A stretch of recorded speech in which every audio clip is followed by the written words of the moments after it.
to the Calm Connection, the podcast where we explore communication theories and action and how they shape our everyday lives.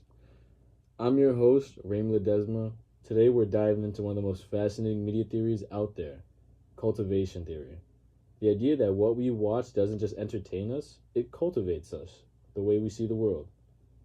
Joining me today is media studies student and pop culture enthusiast, Justin de Blasi. Thanks for being here. Thanks for having me.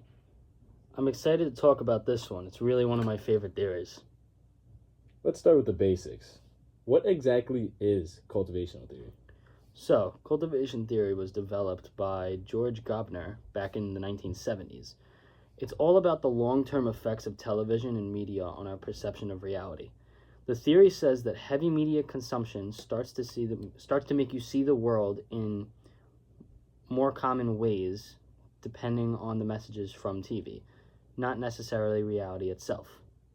Right. Kind of like how watching too much crime TV makes you think the world is way more dangerous than it actually is. Yeah, exactly. Gubner even called this the mean world syndrome. The more violence you see on TV, the more you believe danger is everywhere, even if crime rates are low in real life. That's really interesting.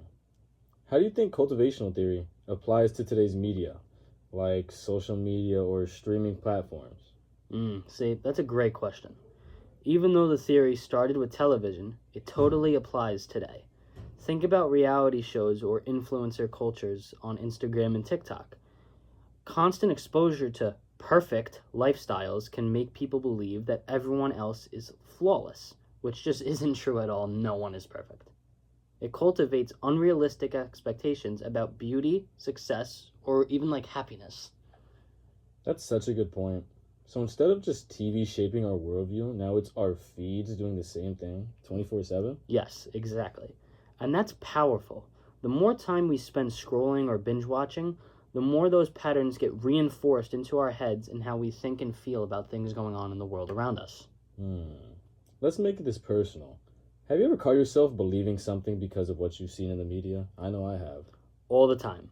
I remember watching a lot of crime shows back in high school, and I started thinking walking alone at night was always unsafe. Later, I learned that statistics showed, and I realized that the shows just made it more constant. Yeah, I've noticed that too. I used to think college would be exactly like every teen movie, like wild parties, instant friendships. And then reality hit me. It's more about balancing assignments and coffee. So true. Media definitely sets up an expectation that doesn't always allow the match of real life. So, to wrap things up, if you had to give one tip to the listeners about being mindful media consumers, what would it be? I'd say pay attention to what you watch and how much of what you're watching. Ask yourself, is this shaping how I see the world? Media is a very powerful thing. It can educate, but it can also change your views in bad ways. Perfect advice.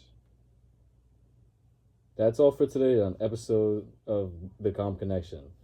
Huge thanks to Justin for joining me and to you, our listeners, for tuning in. Remember, communication isn't just what we say, it's the stories we absorb every single day.